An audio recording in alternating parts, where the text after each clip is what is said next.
वणी येथे सोशल मीडियावर कथित आक्षेपार्ह पोस्ट प्रसारित केल्याच्या आरोपावरून जैन मारवाडी समाजाने वणी पोलीस ठाण्यात तक्रार अर्ज दाखल केलाय।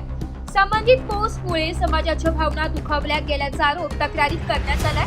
सागर मोर नावाच्या व्यक्तीने ही पोस्ट शेअर केल्याचं तक्रारदारांचं म्हणणं असून त्यांच्यावर कायदेशीर कारवाई करून गुन्हा दाखल करण्याची मागणी करण्यात आली आहे।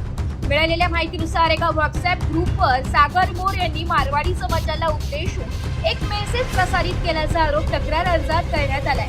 या मेसेजमध्ये ओबीसी, एससी, एसटी, एनटी हे लोक लाईनमध्ये उभे राहतात, पण तुम्ही कधी मारवाडी लाईनमध्ये पाहिलेत का असा उल्लेख असल्याचा तक्रारदारांनी म्हटलंय। या विविध समाजामध्ये तेढ निर्माण होऊ शकते अशी भावना व्यक्त करण्यात आली आहे। तसेच इंडियन गॅस गोदामाबाबत चौकशी करण्याचा उल्लेख करून समाजाला लक्ष्य केल्याचाही आरोप करण्यात आलाय। सामाजिक सलोख्याबाबत चिंता या पोस्टमुळे समाजाच्या भावना दुखावल्या गेल्याचा दावा तक्रारीत करण्यात आला असून अशा प्रकारच्या मजुरामुळे सामाजिक सलोखा बिघडण्याची शक्यता असल्याचंही नमूद करण्यात आलंय। भविष्यात कायदा व सुव्यवस्थेचा प्रश्न निर्माण होऊ शकतो अशी भीती तक्रारदारांनी व्यक्त केली आहे। या प्रकरणात संबंधित व्यक्तीवर भारतीय न्याय संहिता, बीएनएस आणि माहिती तंत्रज्ञान कायदा आयटी ऍक्ट अंतर्गत कारवाई करून गुन्हा दाखल करण्याची मागणी जैन मारवाडी समाजाच्या शिष्टमंडळाने केली आहे। तसेच पोलिसांनी प्रकरणाची निष्पक्ष चौकशी करून आवश्यक ती कार्यवाही करावी अशी अपेक्षा व्यक्त करण्यात आली आहे। यावेळी महेंद्र पारख, प्रवीण शेठ बोरा, महेंद्र बोरा, महेंद्र लोढा, कैलास चोपडा यांच्यासह समाजातील इतर सदस्यांनी सह्यांचं निवेदन पोलिसांना सुपूर्द केले। तसेच लोकनियुक्त सरपंच मधुकर भरसट, उपसरपंच विलासराव गड, सामाजिक कार्यकर्ते रविभाऊ सोनवणे, जगन सताळे आदी मान्यवर उपस्थित होते। व्यावसायिक समाज शहर आणि देशाच्या विकासात योगदान देत असतो। कोणत्याही पुराव्याशिवाय समाजात आक्षेपार्ह विधान केल्याचा आरोप गंभीर असून पोलिसांनी निष्पक्ष चौकशी करून आवश्यक ती कारवाई करावी असे तक्रारदारांनी म्हटलंय। टाकली कबा वणीत गॅसच्या लाईनीत मारवाडी समाज वगैरे उभा राहत नाही, कधी दिसत नाही, मग यांच्या घरी गॅस टाक्या पोहोचल्या कसं काय?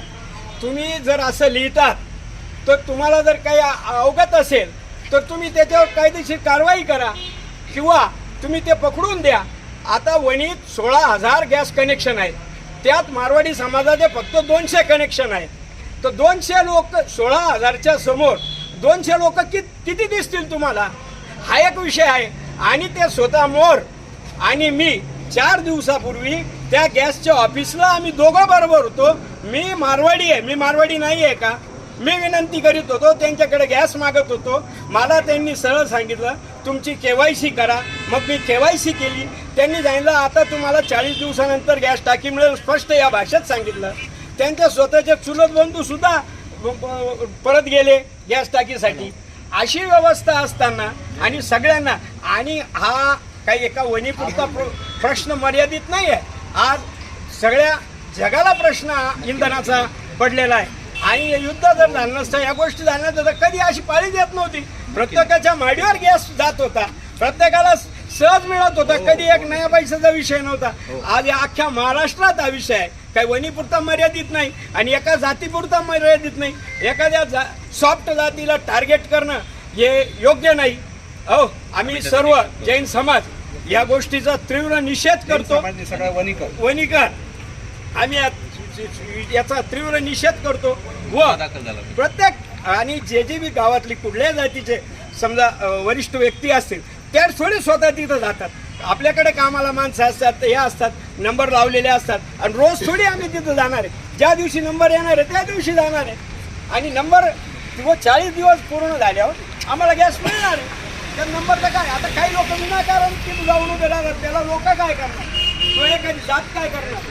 तर हे असं पत्रकारितेचा उपयोग असा करणं बी योग्य नाही।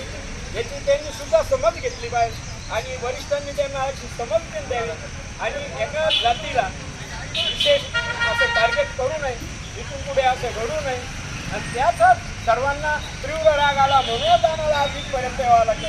तर याची शासकीय याच्यावर दखल घेण्यात यावी व आम्ही सर्व समाज वणीकर या गोष्टीचा निषेध करतो।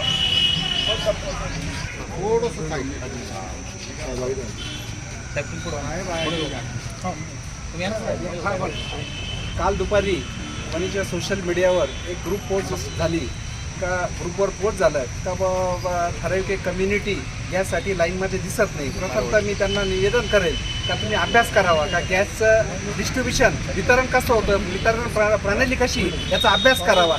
जर एखाद्याला गॅस माझ्या नावावर जर गॅस आहे, मी एकदा गॅस 45 दिवसानंतर बुक केल्यानंतर मला OTP येतो, OTP आल्यानंतर कन्फर्मेशन येतं, कन्फर्मेशन आल्यानंतर वितरक जो आहे एक तर 24 तासात किंवा 48 तासात गॅस उपलब्धता झाल्यानंतर त्यांना डिलिव्हरी घरी देतो. तर मग त्यांच्या गॅस एजन्सीवर किंवा गोडाऊनवर जाण्याचं काही कोणाला कस्टमरला गरज नाही आहे. त्यांनी जी पोस्ट टाकली अत्यंत चुकीचं आहे. हर एक कम्युनिटीला टार्गेट करून, सॉफ्ट टार्गेट करून आणि त्यांनी जी पोस्ट टाकली हे चुकीचं आहे. संपूर्ण वणीकर आज इथे वणीचे सरपंच आहे, मनोज शेट आहे, सगळेच आहे, जाधव साहेब आहे, सगळेच आहे. सगळेजण आम्ही निषेध करतो या गोष्टीचा. साहेब या गोष्टीची दखल घेतली गेली पाहिजे. आम्ही एकदम शांत आहे सगळे लोक. आज बघा तुम्ही 1-2 मिनिटात दिसतं सांगितल्याबरोबर संपूर्ण समाज इथे एकवटला आहे. तर ही अशी गोष्ट घडू नये. आम्ही शक्यतो कधी कोणाचं नाव घेत नाही, पण नाव घेतल्यानंतर जर काही अंगावर येत असेल तर त्याचा थोडं निश्चित विचारही केला जाईल या गोष्टीचं. तर थोडंसं या गोष्टीची आपण दखल घेऊन याला पायबंद घालावा असं मी संपूर्ण वणीकरांतर्फे विनंती करतो. न्यू परिवार ग्रुपवरती काल एक मेसेज पडला ज्यामध्ये मारवाडी समाजाबद्दल आक्षेपार्ह बोलण्यात आलं. मारवाडी समाज लाईनमध्ये उभा राहत नाही, मारवाडी समाज असं नाही तसं नाही. या पत्रकाराला त्या समाजाबद्दल काय तेढ आहे किंवा त्याची खुमखुमी काय आहे ती आम्हाला समजायला मार्ग नाही आहे. याच्यावरती कडक आक्षेप आम्ही नोंदविला आहे. आम्हाला त्याच्यावरती गुन्हा दाखल झाला पाहिजे. आमची स्पष्ट भूमिका आहे. यामध्ये पोलीस स्टेशनने कसूर न करता काम करून त्याच्यावरती गुन्हा दाखल केला पाहिजे, ही आमची वणीकरांची अपेक्षा आहे. लोकशाहीचा जो चौथा स्तंभ म्हटला जातो पत्रकार, त्या पत्रकारांच्या माध्यमातून कालच्या ज्या सगळ्या ग्रुपवर सोशल मीडियावर जो पोस्ट व्हायरल झाली, खऱ्या अर्थाने पत्रकारांचं काम पोस्ट व्हायरल करण्याचं नसतं. कारण पत्रकारांनी जनतेचे मत घ्यायचे असतात आणि ते मत तुम्ही लोकांच्या पुढे मांडायचे असतात. परंतु आपल्याकडे एक वणी गावात एक छोटीशी आता एवढ्यात मोठी प्रथा पडली का जनता मागे असल्याने हे पत्रकारच पुढे आलेले आणि हे पत्रकारच आता सर्वांना वेटीस धरतात. आज व्यापारी वर्ग मोठ्या प्रमाणात या पत्रकारांच्यामुळे अडचणीत आलेला आहे. कुठल्याही गोष्टीत त्यांना मागे पुढे हे करणं, त्यांना त्रास देणं, असे प्रकार इथून मागे झाले आणि आता इथून पुढे सुरुवात झाली. सर याची गांभीर्याने दखल घ्यावी. कारण याला कुठे जरी आळा बसला नाही, कारण हे पत्रकार आहे का नाही. मी मागे ग्रामसभेवर सुद्धा विषय घेण्याचं ठरवलं होतं. सरपंच साहेबांना पण सांगितलं होतं, आपल्या विलास भाऊंना पण सांगितलं होतं काही ह्या विषयावर आपण कुठेतरी एकत्र या आणि हे पत्रकारांचे पहिल्यांदा रजिस्ट्रेशन आहे का नाही हे बघा, त्यांचे पेपर आहेत का नाही हे पण बघा. कारण कोणी उठायचं आणि पत्रकारिता घ्यायचं, कॅमेरा हातात घ्यायचा आणि पुढे जायचं आणि मी पत्रकार आहे म्हणायचं आणि लोकांना कुठेतरी अडचणीत आणायचं, काहीतरी विनाकारण खोडसाळपणा करायचा. हे पत्रकारांचं काम नव्हे, हे पत्रकारांचं कामच नाही आहे. कुठल्याही गोष्टीत पत्रकारांनी कॅमेरा हातात घेतला म्हणजे झाला का पत्रकार? हा कुठेतरी काहीतरी याला कुठेतरी पायबंद घातला पाहिजे. मी माझी परत या ठिकाणी विनंती करतो सर्वांनी, असं एकत्र आलो आपण या ठिकाणी सर्व समाजासाठी एकत्र आलेलो आहेत आणि आपण एकत्र राहून या गोष्टीचा जाहीर निषेध मी सर्वांच्या वतीने करतो. ग्रामस्थांच्या वतीने, वणी ग्रामस्थांच्या वतीने, विशिष्ट जैन समाजच नाही तर सर्वच ग्रामस्थ याबाबत तुमच्या पाठीशी आहेत, सर्व सोबत आहेत. कारण ह्या गोष्टीला ही गोष्ट चुकीची आहे पत्रकारांची, ही जे करतायत. आणि आज इतके गल्ली बोळात पत्रकार झाले, गल्ली बोळात पत्रकार आहेत. कोणी उठायचं पत्रकारितेचा दम द्यायचा, व्यापारी वर्गाला अडचणीत आणायचं, गोरगरिबांना, शासकीय अधिकाऱ्यांना अडचणीत आणायचं. शासकीय अधिकारी याच्यामध्ये खूप अडचणीत आलेला आहे आणि त्यामुळे दबावाखाली असून शासकीय अधिकारी काम करण्यास घाबरतोय. ह्या गोष्टीमुळं तर आपण सर्व ग्रामस्थ जर एकत्र आलो ना, याच्यावर जर सरपंच साहेब माझी या ठिकाणी विनंती आहे या ठिकाणी सर्वांच्या समोर, तर याची ग्रामसभा घेऊन संबंधित सर्व आज जे काही पत्रकार म्हणतात स्वतःला जे पत्रकार म्हणून समजवतात त्यांचा कायदा काय सांगतो का त्यांची पत्रकारिता आपल्या ग्रामपंचायतमध्ये नोंद झाली पाहिजे, रजिस्टरला नोंद असली पाहिजे, त्यांचे सर्व डॉक्युमेंट आपल्याकडे आले पाहिजे. आणि उठून सुटून कोणी उठायचं पत्रकारिता घ्यायची याच्यावर पायबंद घातला पाहिजे. ह्या गोष्टीवर मी माझी विनंती तुम्हाला आज या मंचावर मी ग्रामसभा तात्काळ ग्रामसभा लावण्यात यावी आणि हे जे शेतकऱ्यांना, व्यापाऱ्यांना, सर्वसामान्य लोकांना, अधिकाऱ्यांना जे वेटीस धरलं जातं पत्रकारांच्या माध्यमातून, याच्यात कोणते ओरिजिनल पत्रकार आहे कोणते डुप्लिकेट आहे हे तर आपल्याला बाहेर येईल. कोणाला बोलण्याचा अधिकार आहे कोणाला नाही हे तर समजाल. हे झालं पाहिजे. मी आजची जी घटना घडली कालची, ही जैन समाजाचं नाव, विशिष्ट नाव घेऊन जैन समाजावर जो आरोप करण्यात आला, असा कुठलाही प्रकार या ठिकाणी नाही. शासनाचं धोरणं आहेत, शासनाने काही कारणामुळे बंदी आणलेली आहे, त्याला लिमिट लागतं आहे. असं कुठल्याही प्रकारचं या ठिकाणी भेदभाव केला जात नाही. टाकी दिल्यानंतर, टाकी देताना सुद्धा काकांनी सांगितलं 200च कनेक्शन आहेत, मारवाडी समाजाचे, जैन समाजाचे. बाकीचे कनेक्शन अदर लोकांचे आहेत. म्हणून काय असं काही होत नाही आणि असं काही झालेलं नाही. मी या ठिकाणी जाहीर निषेध करतो आणि संबंधित जो कोण पत्रकार असेल त्याच्यावर कारवाई झाली पाहिजे. मी अशी ग्रामस्थांच्या वतीने विनंती करतो. आज जो गॅसच्या टंचाईमुळे उद्भवलेला प्रश्न, त्याच्यामध्ये कोणी काय केलं पाहिजे. लोकांना गॅस भेटत नाही. माझा प्रॉब्लेम, मी तुम्हाला काही लोकांना बोललो, माझा त्याचा पण वाद झाला. तो इथं विषय घेण्यासारखा नाही. आणि मी 100% मी जर त्या टायमाला काम करतो ना, त्या टायमाला त्याचा बी आम्ही रिझल्ट घेतो. पण आमचं काम करून जर आम्हाला अपमानास्पद वागणूक देत असेल ना, तर त्याचाही पर्याय करता येतो. हा विषय मी थांबवतो. दुसरी गोष्ट, जे 45 दिवसाचं जे लिमिट दिलेलं आहे, आपण अर्बनमध्ये येतो. मी सरपंचाशी बी बोललो, अधिकाऱ्यांशी चर्चा करून किंवा तो प्रश्न सोडवला पाहिजे. पण आता हे गॅसवाले काय म्हणतात, ते ग्रामपंचायतीचा त्याचा प्रश्न नाही आहे. ग्रामपंचायत ही ताकद अशी आहे का पदं गेल्यावर कळतं आपल्याला तर आपली ताकद काय, बरोबर आहे का नाही. तर अशा पद्धतीने ते कामं केले पाहिजे. 25 दिवसाला जर दिंडोरीत गॅस भेटतोय तर आपल्याला का 45 दिवसात भेटतो, त्याची माहिती घेतली पाहिजे. एक पुरवठा अधिकारी आहे, ती आपल्या मंत्री महोदय, त्याचा वापर केला पाहिजे. त्यांचं पद गेल्यावर आपण वापर करू का. त्या 4 वेळा चर्चा झाल्या. दुसरी गोष्ट, जे काही घडलंय, आता काही पत्रकारांच्या विषयी बोलत नाही. माझी भूमिका आक्रमक राहते. पोलीस स्टेशनने बी पाहिलेलं आहे. पण तुम्हाला एक सांगू का, बोथरा माझ्याकडे आले होते, मनोज शेठ. त्यांना म्हटलं, तुम्ही सगळे जर एकत्र राहणार असाल, उद्या मी त्यांच्या विरोधात बातमी हे करायचं, भूमिका मांडायची, आणि तुम्ही शिबलं लावून आमच्याच होतायची. मनोज शर्माच्या विरोध लाव बातमी. म्हणजे त्याची माझी भूमिका स्पष्ट सांगतो तुम्हाला मी. तुम्ही कोणाबरोबर बी राहा, बरोबर आहे का नाही, पण कुठंतरी एकत्र राहा. हा जो प्रॉब्लेम येतो ना, हा आता नाही, याच्या पुढे जास्त प्रमाणात वाढणार आहे. तुम्हाला लोक भरपूर त्रास देणार आहे.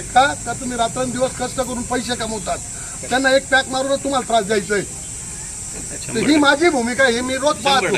मी भर चौकात राहतो, भर एरियात राहतो, सगळ्यांमध्ये राहतो. सोनवणी कुठे आहे, बरोबर आहे ना. तर अशा पद्धतीने आपण आपल्या समाजाचे आपण संरक्षण करायला आपण समर्थ आहे. पण चांगल्या विचाराचे लोक, चांगल्या विचाराच्या लोकांबरोबर राहा, चांगलं काम करा. आपल्याला त्याविषयी बोलायचं नाही. फक्त आपल्याला 45 दिवसामधून आपण 25 दिवसावर आलो तर हा प्रॉब्लेम सॉल्व्ह होईल. हा प्रॉब्लेम सॉल्व्ह झाला तर ही डोकुटाड होणार नाही. हे त्यांच्याकडे पाठपुरावा केला पाहिजे. मी आमदार झिरवांशी अधिवेशन चालू असताना त्यांना बोललो, 25 दिवस पाहिजे म्हटलं आम्हाला. 45 दिवस काय, काही कमी जास्त दिवस होऊन जर त्यांना जर रिलीफ देत असेल, पण ते लोकांना देतच होते ना सर्व्हिस, तर ते परत सर्व्हिस देतील व्यवस्थितशीर. तर अशा पद्धतीने ते कामकाज केलं पाहिजे. प्रत्येक गोष्ट सगळ्यांनी समजून घ्या.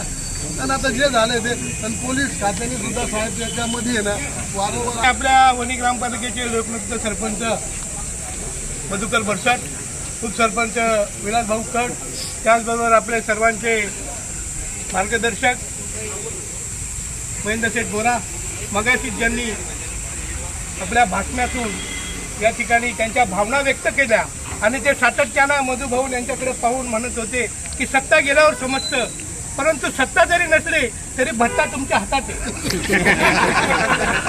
आणि सगळे लोक बघतात की जाता येता झिरवाळ साहेब कुठे बसलेले असतात.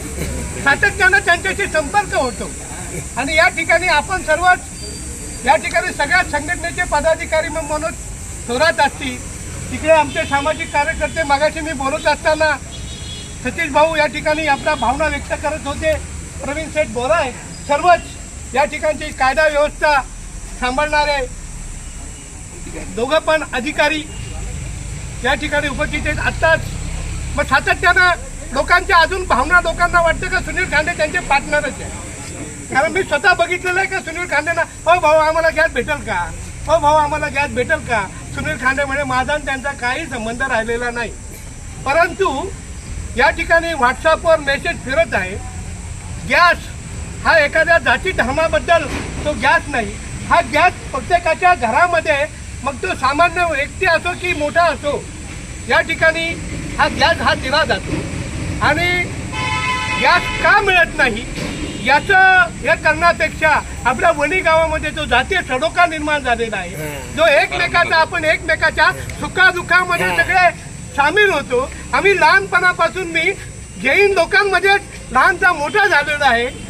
हे मी अभिमानाने या ठिकाणी प्रवीण बोरा असतील की जीवन समदडे असतील की मी शालेय जीवनामध्ये त्यांच्या घरी अभ्यास केलेला आहे, परंतु ह्या वणी गावामध्ये कधी मी जातीयता मनोज बोचरा बघा कोणाचा अंत्यविधी असला तर सगळं त्यांच्या घरून साहित्य जातं. हा फार मोठा म्हणजे हा भाग वणीतून घेण्यासारखा आहे. परंतु या गॅस एजन्सीमुळे आपल्यामध्ये जर धार्मिक भावना दुखत असतील त्या गोष्टीचा मी जरूर या ठिकाणी वणी. नाशिक लोकशाही न्यूज साठी प्रतिनिधी महेंद्र लोढा, वणी.